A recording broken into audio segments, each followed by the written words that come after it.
Mesdames et messieurs, bonsoir, bienvenue à cette édition justement repoussée en raison de cette soirée de foot. Le 22e sommet de l'UA clôt donc ses travaux hier à Addis Abeba. Le rendez-vous appelait les participants à s'engager pour faire aboutir le rêve de la nouvelle vision 2063 de la commission de l'UA, une vision qui s'articule autour de quelques ambitions, une Afrique unie, forte, intégrée, où il fait bon vivre. Nos envois spéciaux à Ouitouré, Abdul Salam Bambara. Ce 22e sommet a bel et bien lancé le départ de la nouvelle vision 2063 de l'Union africaine. À l'unanimité, tous les chefs d'État et de gouvernement se sont engagés à réussir la transformation de l'Afrique en une Afrique unie, forte, une Afrique qui offrira de meilleures conditions de vie à ses populations. La fin des conflits, la stabilité et la restauration de la paix sur le continent ont été vivement souhaitées. À cet effet, le nouveau président en exercice de l'Union africaine, le président mauritanien, dans son discours de clôture, a ébauché des pistes comment y parvenir. Pour une gouvernance démocratique et inclusive, fondée sur l'état de droit, des libertés fondamentales, le respect des droits humains, en particulier ceux des femmes et des minorités, l'égalité entre les genres et la lutte contre la corruption demeure un impératif majeur. Pour préserver sa stabilité, l'Afrique doit aussi, avec détermination, lutter contre le terrorisme, quelle qu'en soit la forme, ainsi que les crimes transnationaux, les trafics d'êtres humains et de la drogue, ainsi que la prolifération des armes. Une vigilance permanente doit être mise contre le versement de rançons aux criminels de tous bords et une attention particulière doit être accordée aux jeunes afin de les préserver contre tout dérapage. Les chefs d'État et de gouvernement se sont donc donné rendez-vous dans 6 mois pour faire avancer, cette fois-ci, l'épineuse question de la mise sur pied de la nouvelle force africaine d'intervention proposée par l'Union africaine. Et à cette cérémonie de clôture, le choix a été porté sur le président du Mali, Ibrahim Boubacar Keïta, pour la lecture de la motion de remerciement de ce 22e sommet. Nous retrouvons nos envois spéciaux.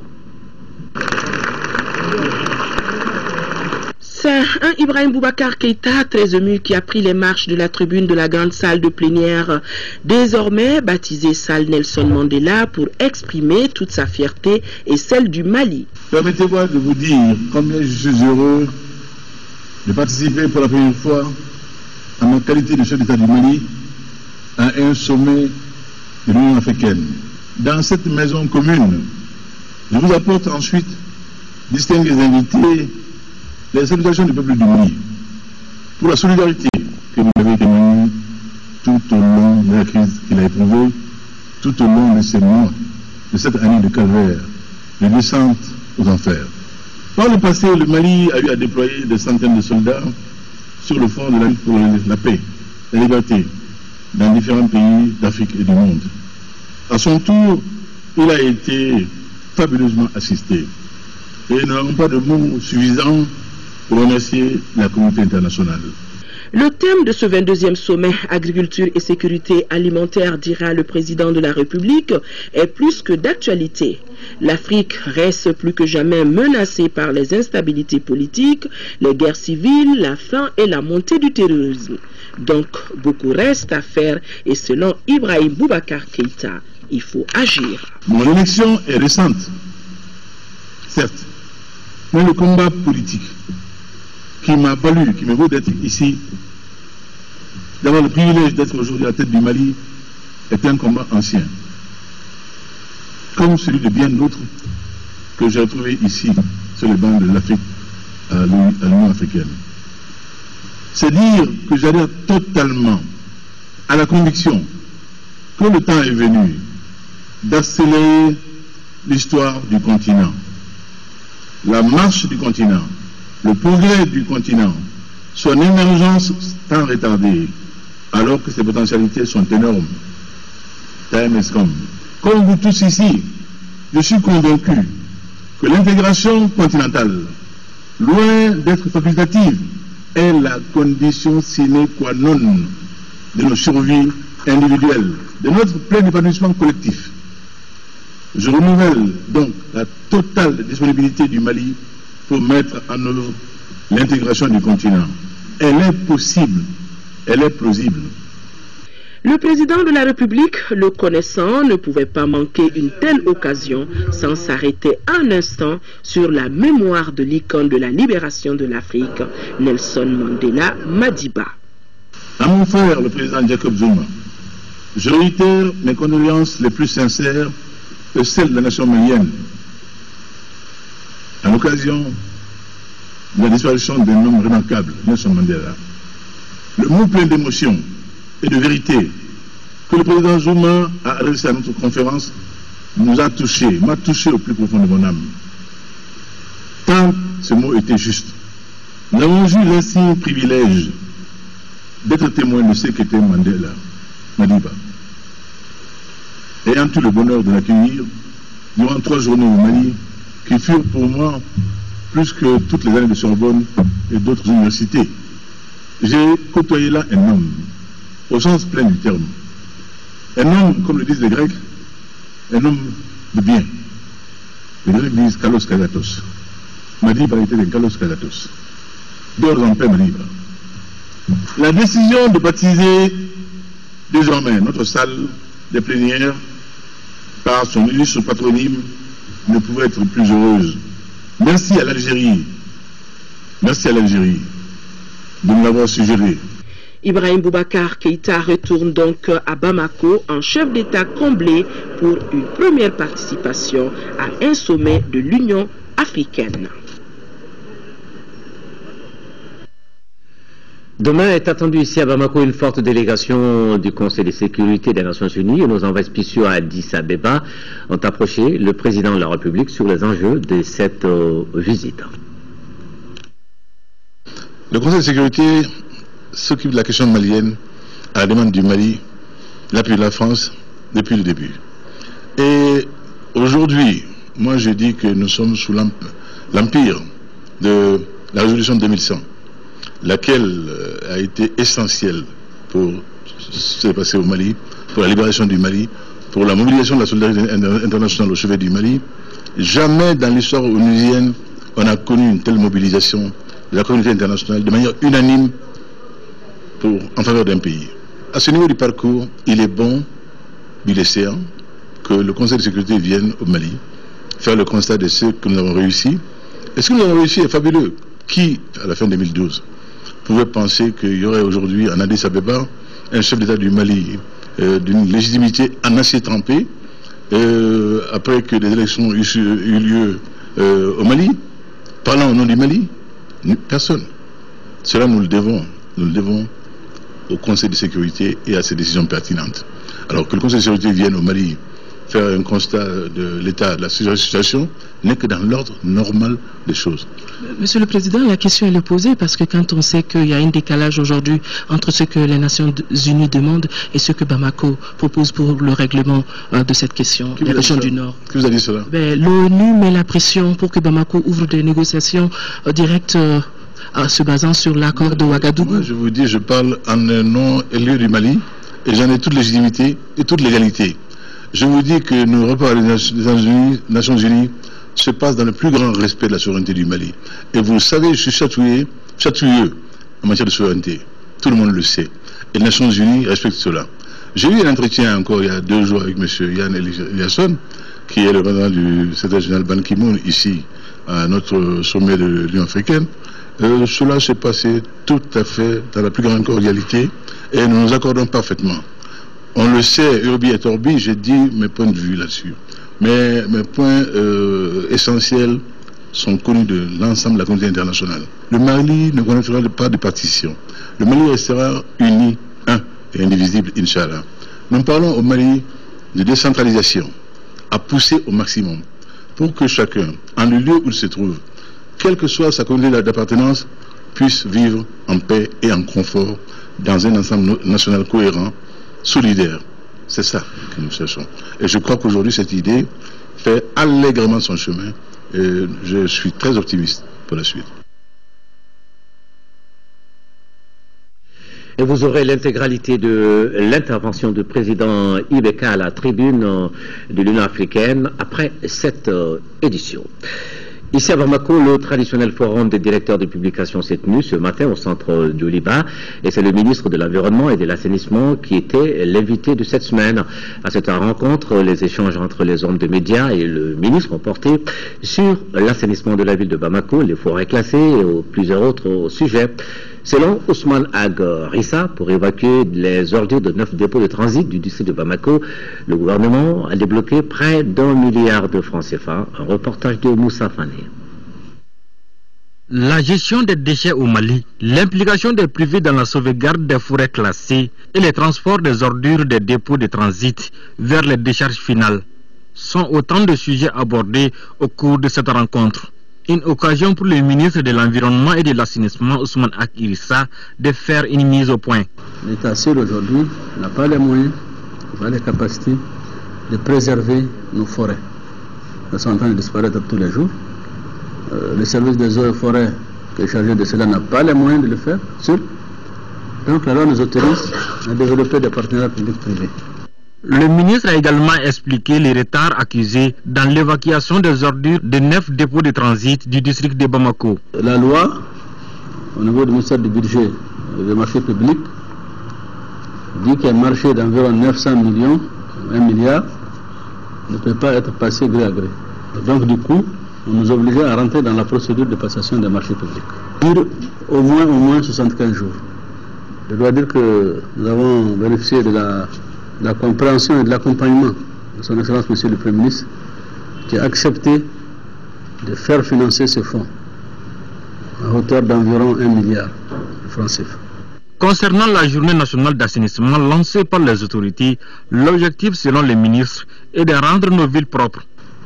Il y a d'autres cérémonies à travers la capitale aujourd'hui, initiées par les quartiers eux-mêmes, par des associations, même par des particuliers, pour contribuer à l'assainissement de leurs communes, de leurs quartiers. En plus de ces initiatives, le ministère de l'Environnement et de l'Assainissement a aussi élaboré des textes pour assainir les régions libérées du nord du pays.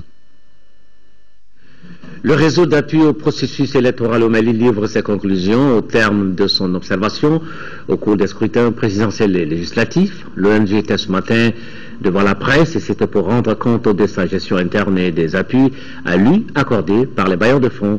À Lucien Touré pour le compte rendu. Le réseau peut se prévaloir d'une mobilisation financière d'environ 500 millions de francs CFA. À son actif, 2 programmes, l'un consacré à la mobilisation sociale pour une participation active au vote, l'autre étant consacré à l'observation électorale. Le réseau a pu jouer toute sa participation dans le réussite des élections présidentielles et législatives 2013 au Mali. Les 10 programmes sont financés par l'USAID, One World, le PAPEM PNUD ou encore Open Society. Au total, 7000 observateurs ont été mobilisés au cours des 2 tours de la présidentielle et des dernières législatives.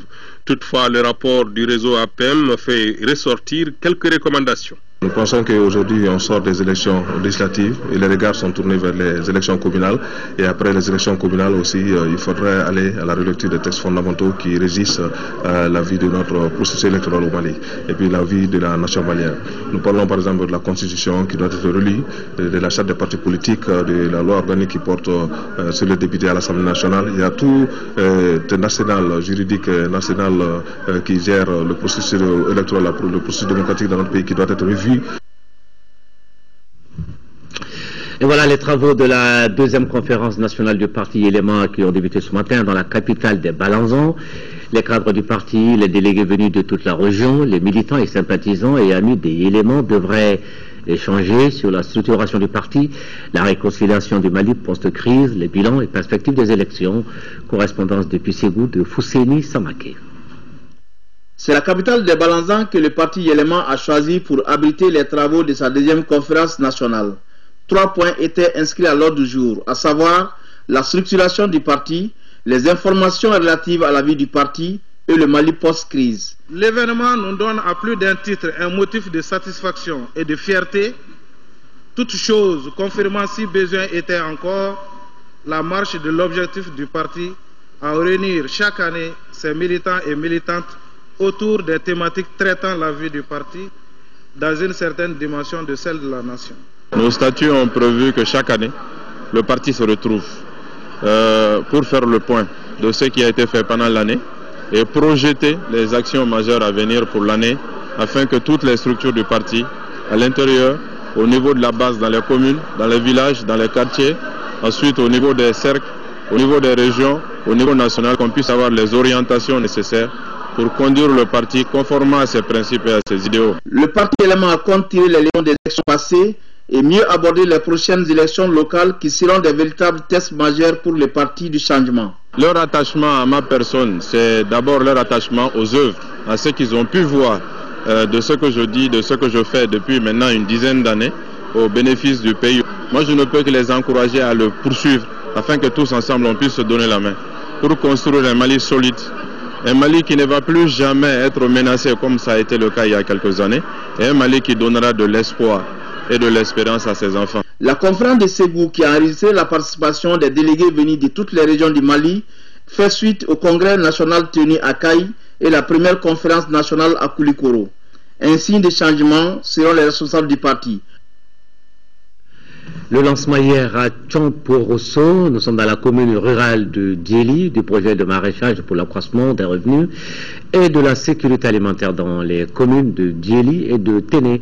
Et ce projet d'un montant de 200 millions de francs CFA est une initiative de la Fondation pour le développement au Sahel, FDS. C'est un partenariat avec le Fonds canadien au développement. Le projet concerne 8 groupements féminins des 2 communes. Correspondance Candicilla. Pose de la première pierre délimitant les périmètres maraîchers à Tchomporosso, animation folklorique et des interventions, ce sont quelques temps forts de la cérémonie de lancement du projet de maraîchage pour l'accroissement des revenus et de la sécurité alimentaire dans les communes de Diéli et de Téné. Ce projet intégrateur qui a mobilisé les autorités administratives et politiques de sang, les notabilités et les populations bénéficiaires est une initiative conjointe de la Fondation pour le développement au Sahel, FDS, et le Fonds canadien au développement. Il vise à réduire la vulnérabilité alimentaire des populations de Diéli et de Téné en appuyant 8 groupements de femmes dans des activités de maraîchage.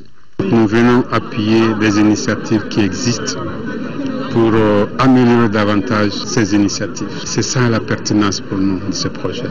C'est un projet multisectoriel, des projets d'assainissement, d'hydraulique, de production de maraîchères, de création de revenus.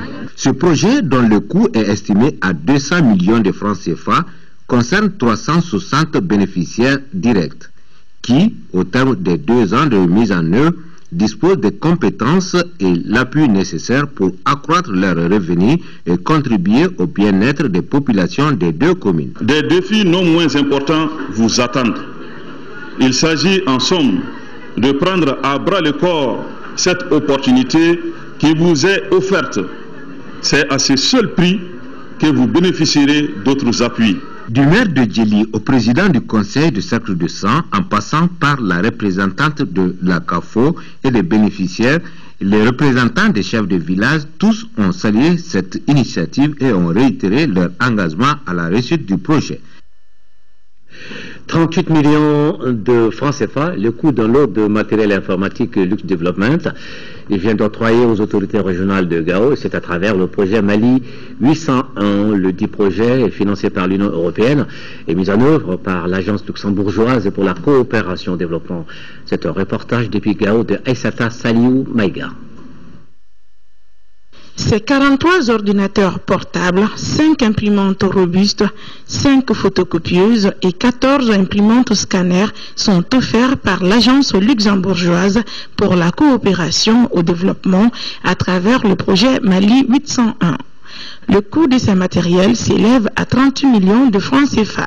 Cette action se situe dans le cadre du soutien rapide aux autorités maliennes et aux services sociaux essentiels dans les zones post-conflit. Nous poursuivons notre action aujourd'hui sur la donation du matériel informatique qui rentre toujours dans notre objectif qui est de soutenir assez rapidement les autorités maliennes pour leur déploiement, pour la reprise effective des activités au nord. Grâce à ces outils, les services sociaux de base de la région de Gao, dont l'hôpital, la direction de la santé, l'académie d'enseignement, la mairie et le conseil régional pourront améliorer leurs prestations au profit des communautés. Il vise la fonctionnalité des services afin que l'administration et les collectivités puissent reprendre leur mission en faveur des populations. Plusieurs autres domaines sont intéressés par ce projet. C'est pourquoi les autorités y accordent une importance capitale. La réhabilitation des bâtiments administratifs endommagés lors de la crise. Un soutien au secteur de l'éducation par la fourniture des tables-bancs. Le projet Mali 801, qui couvre la région de Mopti, Tombouctou, Gao et Kidal, prend fin en octobre 2014 après 18 mois de services rendus. Plan Mali et son partenaire de la Fondation Orange qui débloque 68 millions de francs CFA et c'est pour équiper les académies d'enseignement des régions de Kidal, Gao et Tombouctou. Des tables bancs et de bureaux de maîtres qui vont améliorer la qualité des conditions de travail et des élèves et des enseignants et cela après la longue période de crise. Correspondance à Tombouctou de Yaya Tandina. Cette donation du Plan Mali et son partenaire Fondation Orange Mali entre dans le cadre des interventions du programme d'urgence. 1440 tables-bancs et 96 bureaux de maîtres sont destinés aux académies d'enseignement des régions de Kidal, Gao et Tombouctou. Le Plan Mali a depuis 3 mois décidé de confier au menuisier métallique de la ville de Tombouctou la confection de ces mobiliers au grand bénéfice de tous les enfants dans la région de Tombouctou, Gao et Kidal. Car la vision de notre organisation est celle d'un monde dans lequel les enfants réalisent leur plein potentiel dans une société respectueuse des droits et de la dignité humaine. Ces équipements estimés à près de 68 millions de francs CFA sont répartis comme suit. 360 tables-bancs pour Gao, 180 pour Kidal et 900 pour la région de Tombouctou. Au nom de mes homologues de Gao et de Kidal, nous remercions Plan Mali et tous les partenaires qui œuvrent dans le domaine de l'éducation aux côtés du gouvernement malien. Je suis convaincu que bon usage sera fait de ces équipements. Ces tables-bancs et bureaux de maîtres ont été confectionnés grâce à l'expertise des entreprises locales de Tombouctou. Arrivé au Mali en novembre 2013, El Salem Homes, une société de construction de logements sociaux, est officiellement installée dans notre pays. Le lancement de El Salem Homes dans le quartier général se trouve au Nigeria a lieu hier vendredi à Amdalaï Assi. Ben Bade Ojo, président de El Salem Homes, est au micro de Garibou Pérou. El Salem is a real estate development company. El Salem est une agence immobilière dont le but principal est de mettre à la disposition de milliers de personnes des maisons accessibles à tout le monde.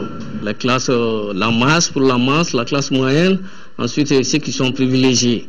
Donc c'est pour toutes les classes que nous allons construire. Ce n'est pas un groupe seulement, mais c'est pour tout le monde. Tout le monde aura sa part. Et ce n'est pas pour les gens seulement qui sont au pays.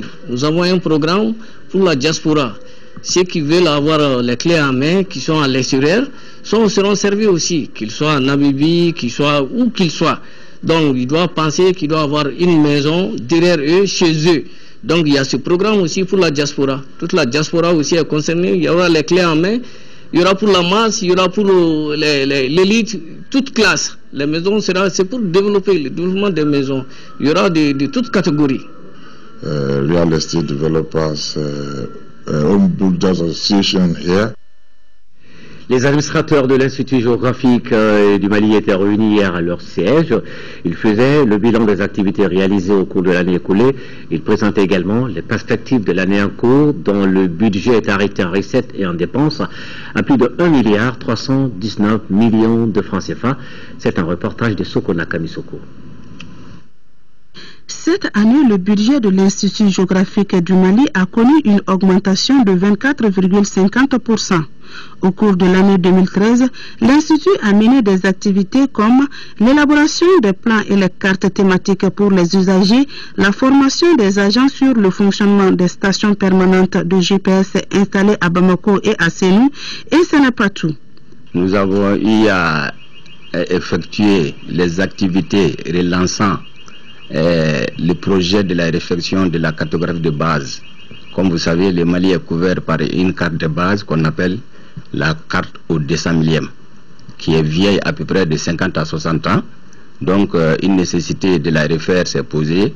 Et dans ce cadre-là, on a adressé une requête à l'Union européenne qui a vu une réponse favorable. Pour l'année 2014, l'Institut entend poursuivre les activités du projet de la réflexion de cartes de base. Un projet qui a démarré en 2012 et qui prend fin en 2015. En 2014, tous nos efforts seront axés sur ce projet. Parce que ce projet est capital. Pour la première fois, le Mali va posséder d'un outil qui est la carte, une carte actualisée et à jour, qui va servir de base ou bien d'aide à la décision. C'est dans ce cadre que je voudrais, au nom de Monsieur le ministre de l'Équipement et des Transports, rassurer la direction de l'Institut géographique du Mali du soutien total du département à accompagner la politique nationale de l'information géographique pour l'intérêt général de notre pays. L'Institut géographique du Mali, IGM, a pour mission de participer à l'élaboration, à la mise en œuvre et au suivi de la politique nationale en matière de cartographie et de topographie. Le projet de transformation des sous-produits d'abattage envisage de construire courant 2014 une station d'épuration et un atelier de transformation des sous-produits d'abattage. Et ça va se situer à Sabali-Bougou. Ainsi en ont décidé les membres du comité de suivi de ce projet qui se sont réunis hier pour examiner le projet programme et les coûts des activités. Dans la Sidiki Diara. Pour la deuxième fois, les membres du comité de suivi du projet de transformation des sous-produits d'abattage se réunissent pour faire les bilans techniques et financiers des activités de leur projet. Ils feront également le point d'exécution des recommandations de leur première session tenue en 2013. Le projet de transformation des sous-produits d'abattage a déjà enregistré des résultats très encourageants. C'est l'équipement de 18 centres d'abattage en petits matériels de récupération, de collecte et transport de sous-produits d'abattage. Le réaménagement du bassin de décantation et du silo de stockage des matières stercoraires de l'abattoir frigorifique de Sabali-Bougou. La formation des élus communaux, cadres de la Direction nationale régionale des productions et des industries animales de Caille, Ségou, Sikasso, Mopti et du district de Bamako. Les autorités du Mali ambitionnent de construire des abattoirs aux normes standards, c'est là pour favoriser l'exportation de la viande vers des pays de la sous-région et de l'Asie. Nous avons des opportunités aujourd'hui. Moi, je viens du Maroc. Le Maroc a exprimé le besoin d'avoir la viande du Mali. Ils sont prêts à avoir la viande du Mali, mais abattue dans certaines conditions. Donc aujourd'hui, si nous avons un abattoir aux normes, on avait une santé animale maîtrisée, nous pouvons exporter de la viande sur le Maroc. Mais en attendant, en 2014, le projet a prévu de construire à Sabali-Bougou une station d'épuration et un atelier de transformation des sous-produits d'abattage. Il a également prévu de réaménager des bassins de décantation de Kati et de Sabali-Bougou, ainsi que la conduite de l'étude de réaménagement du système d'épuration des eaux usées de l'abattoir régional de Mopti. Le complexe minier de Loulo et de Gungoto qui a tenu cette semaine son conseil d'administration, c'était sous la présidence du PDG de la compagnie Randgold qui exploite les 2 mines. Cette année, les 2 mines donc prévoient une production de 640 000 onces d'or. Un reportage de Jafar Aïdara. Ce conseil d'administration du complexe de Loulo et de Gungoto s'est tenu dans un moment où plusieurs mines d'or rencontrent des difficultés liées à la chute du prix d'or sur l'échelle mondiale. Le complexe de Loulo et Gungoto a pu se maintenir et a réalisé des extensions en 2013 des 2 usines par l'implantation d'un 3e réservoir, d'une unité de broyage et des réservoirs de fuel. Morila paid $1 billion. Vrai challenge aujourd'hui pour Loulo Gungoto en tant que complexe, l'exploitation illégale si notre permis. Si vous regardez, c'est vrai, ce n'est pas pour nous en tant que compagnie. En réalité, les ressources appartiennent à l'État. Les mines de Loulo et de Gungoto ambitionnent cette année 2014 de faire une production de 640 000 onces et à achever l'usine de remblayage qui permettra de libérer des réserves substantielles de minerais souterrains qui va diminuer les coûts de production à travers la réduction du taux de développement. Lulo Underground produced more than Gonkota. On peut dire que Loulo commence à produire plus que Gungoto parce que Loulo a beaucoup plus de réserves que Gungoto. Surtout à partir de la mine souterraine, on a produit beaucoup plus que Gungoto. Depuis le début de l'opération à ciel ouvert, à la fin de 2005, le complexe Loulo-Gungoto a contribué pour plus de 500 millions de dollars à l'État du Mali sous forme de dividendes, taxes et a élevé le Mali au rang du 3e producteur d'or africain. En marge de ce conseil d'administration, Randgold Ressources a remis un chèque de 5 millions au conseil de cercle de Kenyeba comme appui pour la finition du motel en construction, un générateur pour l'électrification de la ville et un rapport sur l'éducation au directeur du CAP pour un montant total de 37 millions de francs CFA.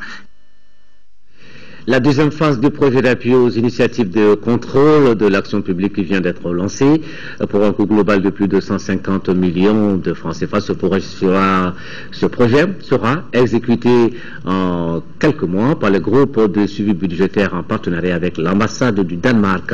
Il doit contribuer à promouvoir la bonne gouvernance au Mali. Batraoré. Pour le groupe de suivi budgétaire et ses partenaires, la reconstruction nationale passe par la bonne gouvernance. Cela nécessite plusieurs actions de la part des acteurs au développement. Le projet d'appui aux initiatives du contrôle citoyen de l'action publique phase 2 répond à cette préoccupation selon les initiateurs. Le projet vise essentiellement 3 objectifs. Tout d'abord, c'est de lutter contre l'impunité, de renforcer la redevabilité des institutions chargées de la mise en œuvre des budgets de développement, mais c'est également de contribuer au renforcement des capacités de la société civile en matière de contrôle citoyen de l'action publique. Dans le cadre de l'exécution du projet, plusieurs activités sont au programme. Il s'agit entre autres des activités de formation et de suivi. Ces activités vont d'abord du renforcement des capacités des membres, la relation d'études sur la cohérence entre le budget et le CSRP d'une part, entre le budget et les objectifs du millénaire pour le développement des OMD, mais également il s'agit de mener ce que nous avons appelé la semaine de la transparence budgétaire, qui sera une occasion pour tous les citoyens de savoir ce qui se passe en matière de gouvernance des ressources publiques. Le projet ainsi lancé couvre l'ensemble du territoire national avec un accent particulier sur les régions du Nord selon les responsables. La Croix-Rouge malienne, en partenariat avec les Croix-Rouges françaises et néerlandaises, fait un appui au centre de santé de référence de la commune 1 de Bamako, une ambulance équipée qui a coûté près de 30 millions de francs CFA. Adama Koulibaly. Travailleurs du centre de santé de la commune 1, membres du comité de gestion du centre et population bénéficiaire, tous se sont retrouvés au centre de santé en commune 1 dans le quartier Korofina pour remercier la Croix-Rouge et ses partenaires d'avoir pensé à leurs problèmes de soins de santé. Dans la commune, nous connaissons énormément de difficultés dans les références et évacuations, c'est-à-dire le transport des malades des CESCOM vers le centre de santé de référence. Donc cette donation de cette ambulance toute neuve viendra renforcer nos capacités en matière de référence et évacuation, va permettre à coup sûr de réduire la mortalité maternelle et néonatale liée au retard. Donc l'acquisition de cette ambulance, avec du petit matériel également, va permettre de réussir le plateau technique, va permettre de réduire le retard et améliorer la santé des mères et des enfants dans la commune. Le centre de santé vient de recevoir une ambulance bien équipée qui, pour les bénéficiaires et les donateurs, pourra réduire les problèmes de transport dans leur aire de couverture. L'ambulance équipée a coûté 29 millions de francs CFA. En fait, on a fait ce geste, c'est pour essayer d'aider maintenant l'État malien et dans le cadre de l'amélioration de la santé maternelle et néonatale en commune 1 et en commune 5 du district de Bamako. Les responsables de la Croix-Rouge malienne entendent mener plusieurs autres actions pour améliorer les conditions sanitaires des populations du district. Mali Mode avec le pagne dans tous ses états. Le rendez-vous, c'était hier soir à l'Institut français du Mali. Un défilé de mode baptisé Pagne Folie, une initiative de l'agence Mali Mode Association et ses partenaires. Une soirée pour promouvoir, magnifier ces tissus très bien prisés par les Africaines. Retour sur cette soirée Pagne Folie, c'est avec Modibo Soirée. Le tissu africain le plus populaire est certainement le pagne imprimé. Les motifs et les couleurs qui ne cessent de se réinventer, s'adaptant aux cultures, aux moments et aux événements de la vie africaine. Et c'est justement pour mettre en valeur ces tissus tant convoités par les femmes que l'agence Mali Mode Association a initié cette soirée pour célébrer le pagne sous toutes ses facettes.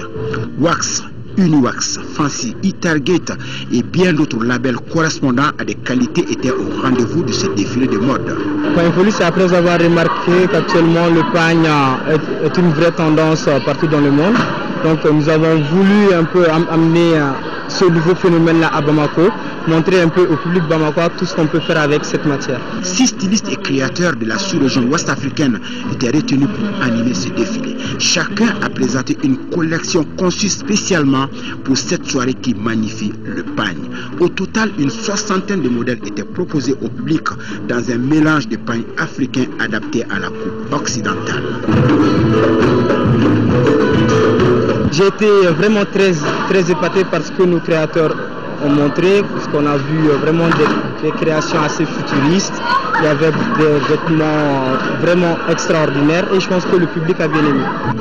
Pagne Folie, c'était aussi une exposition vente de bijoux et d'autres accessoires de mode confectionnés à base de tissus imprimés. Un studio photo était également installé où les spectateurs du jour pouvaient se faire photographier dans un décor pagne, le tout soutenu musicalement par le groupe Yala Folie qui a tenu en haleine le public. Pagne Folie, un événement qui intervient au moment où le pagne imprimé est la nouvelle tendance vestimentaire des femmes. Voilà donc un pari de gagner par Mali Mode Association à travers cette nuit où le pagne était mis en avant sous toutes ses formes. Voilà, donc le pagne, maintenant le sport, athlétisme, le marathon international Bank of Africa sera couru demain dimanche à travers notre capitale, Bamako. Les athlètes viennent des 10 pays où est implantée la Bank of Africa. Et sur le plan local, ils sont des milliers inscrits pour la compétition. À la veille donc de cet événement sportif grandiose, les organisateurs ont animé aujourd'hui une conférence de presse. Abdul Karim Kaba a suivi pour Mali Actualité. Les 806 athlètes de 11 pays, les organisateurs, à savoir la Fédération malienne d'athlétisme et le groupe Bank of Africa, sont sur la piste pour le démarrage de la 6e édition du marathon international Bank of Africa. Dans les inscriptions, nous avons 787 pour le marathon, les 42 km. Pour les 10 km hommes, nous avons 499 concurrents. Les 10 km pour les femmes, nous avions 335 concurrentes inscrites. Et sur les 5 km, les cadettes, nous avons 1404 concurrents. Et les 5 km pour les cadettes, il y a 909 candidates qui sont inscrites. Cette année, il y aura 2 départs. Les dames sur 10 km et les cadets, filles et garçons, sur 5 km. Ces 2 catégories, au nombre d'environ 3000 inscrits, constitueront le premier départ. Le second est pour le marathon proprement dit, sur 42,195 km, pour les hommes de plus de 18 ans. Les valeurs du marathon riment bien avec les idéaux de la Bank of Africa, d'où la pérennisation de la compétition. Le groupe Bank of Africa, créateur de la manifestation, mobilise chaque année tout son réseau en Afrique et finance le voyage et les séjours des participants étrangers. Cette année, cette mobilisation permettra de rassembler près de 50 personnes athlètes, entraîneurs et journalistes de 13 pays. Il a toujours affirmé que le groupe Bank of Africa est plus que jamais décidé à faire du marathon international BOA de Bamako un rendez-vous régulier, s'améliorant et se perfectionnant au fil des éditions. Cette année, la remise des prix pour les 10 km sera faite au cours d'une soirée gala, nous a confié la présidente de la Fédération malienne d'athlétisme. Départ donc demain matin, tous donc dans le starting block. Le football, la Libye qui succède à la Tunisie au palmarès du championnat d'Afrique des nations de football. En finale de la 3e édition, la Libye s'est imposée face au Ghana par 4 tirs au but à 3. Khalifa Nama nous fait le résumé de cette rencontre. La Libye sur le toit de l'Afrique, les chevaliers de la Méditerranée réalisent l'exploit en venant au bout des Black Stars du Ghana à l'issue de la séance des tirs au but 4-3. Les 120 minutes de jeu n'ont pas permis de départager les deux formations qui se sont tenues en respect. La grande débauche d'énergie des demi-finales est certainement passée par là. Excepté les quelques occasions lors des prolongations, pas grand-chose à retenir de cette finale. La Libye a dû recourir à 3 séries de tirs au but pour remporter son premier trophée continental, toutes catégories et clubs confondus. Son bilan, une victoire, 5 nuls, 6 buts marqués et 4 encaissés. Le Nigeria se classe 3e après son succès sur le Zimbabwe, 1-0, une réalisation de Chinezo Obiazor. Avec 73 buts, le 3e championnat d'Afrique des nations de football a été plus prolifique que la précédente édition qui a enregistré 59 réalisations. Le Sud-Africain Bernard Parker est meilleur canonnier avec 4 buts, dont 3 pénaltys, et le Nigérian Christiantus Ejeki, le meilleur joueur. Rendez-vous est pris pour 2016 au Rwanda pour un prochain championnat d'Afrique des nations de football. Et c'est ce qui met fin à cette édition. Nous vous remercions de l'avoir suivi. Le prochain rendez-vous avec l'info sur notre chaîne, c'est demain dimanche à 13h. Ce sera avec Mohamed Touré. Mais avant, nous serons avec vous dans Actu Hebdo. Actu Hebdo qui reçoit donc demain M. Mamadou Sidibé. Il est conseiller technique au ministère du Logement. Et M. Modibo Khan Keita, directeur général adjoint des douanes du Mali. Actu Hebdo. C'est à partir de 12h et ça se passe sur le RTM. Merci. Excellent week-end.